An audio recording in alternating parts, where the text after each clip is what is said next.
The end of the Baron's bloodline. Jimmy is the end of it, the bloodline, the last descendant, and when his blood mixes.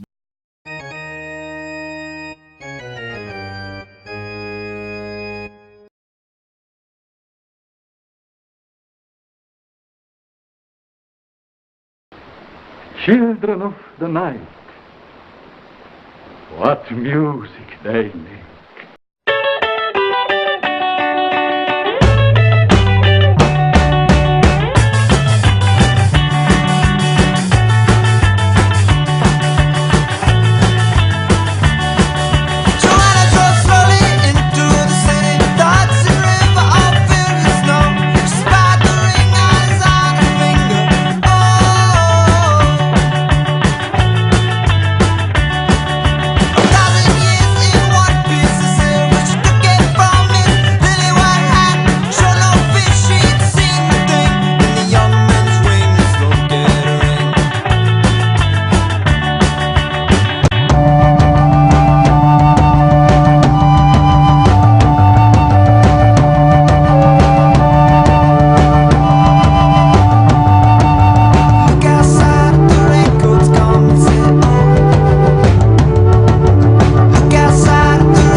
Next time, he'll have me bummed by a big gay werewolf, I swear.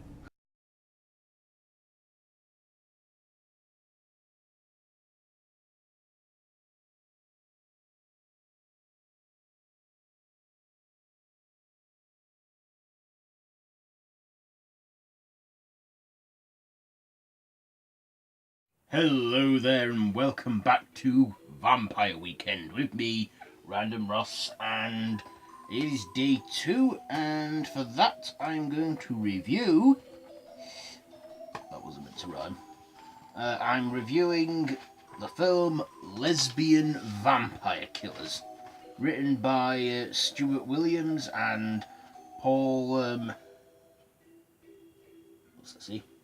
Paul Hupfield, and directed by Phil Claydon, starring James Cordon, Matthew Horne, Mary Ann Buring, Paul McGann and Vera Fortova. So, this is a 2009 comedy horror spoof of a group of friends, Jimmy and Fletch, played by Matthew Horne and James Cordon, and, they're basically down on their luck and they feel like they need a getaway, a holiday, and they can't really afford that, so Jimmy suggests hiking. And along the way they stumble across a village that has a curse on it, and upon every woman in the village upon their 18th birthday becomes a lesbian vampire, as part of a curse that the vampire queen Camilla set before the great Baron killed her at the beginning of the film. And of course Jimmy is the descendant of that hero from all those centuries ago, and he is the only one who can kill Camilla with the sword of Dieldo. And of course, it's the end of the Baron's bloodline. Jimmy is the end of it, the bloodline, the last descendant, and when his blood mixes with that of a virgin girl, then Camilla will be reborn. So, let's get on to the likes and the dislikes about this one. So, first of all, my likes. I liked James Cordon in this. He was like, the funny one. I mean, he was meant to be the supporting lead in this, but he stole the show with his hilarity, his witty banter, his enthusiasm and stuff, and that. Also, I like the hot babes in it, all like foreign girls, or at least playing foreign girls, and they're all sexy women, and they stumble across them, and yeah, they end up staying in a cabin, and well, lesbian vampires are lurking by, especially one of the lead vampires, Eva, played by Vera Fulantova, who is the girlfriend of Camilla. Other things I like was the eye candy. I mean, this is a proper lads film for the laddies, and there is a lot of hot women in there. But does it have pornography elements? Yeah, I would probably say it does. But yeah, it's still a fun film to watch.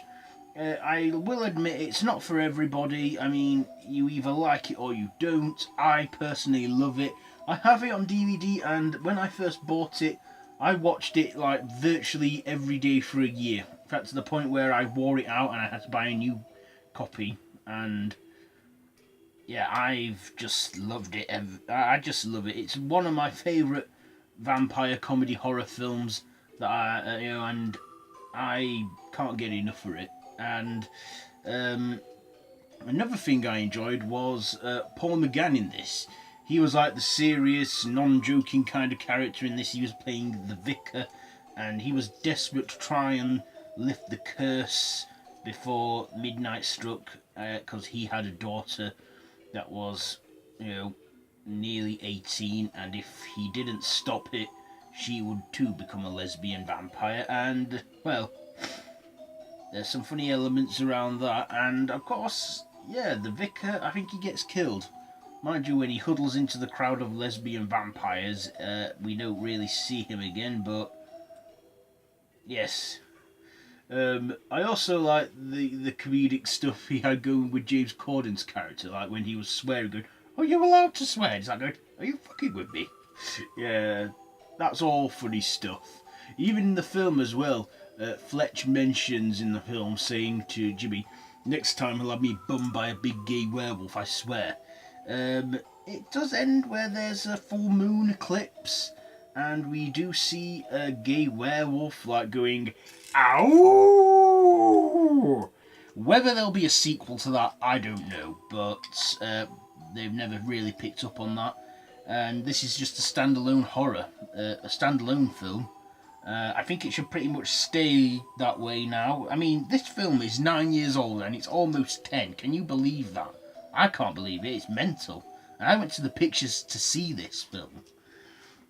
So, my dislikes. Yeah, well, like I said, I love this film so much, I didn't have anything negative to say. But if you,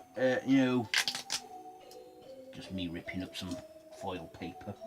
But of course, if you don't like, if you're not gonna, I mean, if this isn't your kind of film, you will probably have a lot of dislikes. But I love this film a lot, and I don't really have anything negative to say on this. So, final thoughts and ratings now.